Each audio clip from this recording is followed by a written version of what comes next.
C. Joseph Vijay எனும் நான்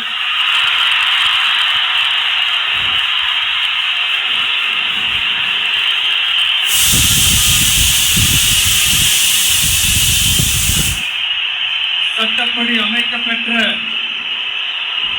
இந்திய அரசியல் அமைப்பின்பால் உண்மையான நம்பிக்கையும் மாறா பற்றும் கொண்டிருப்பேன் என்றும்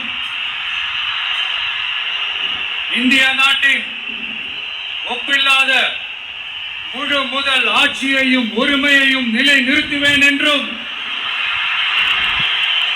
தமிழ்நாட்டு அரசின் முதலமைச்சராக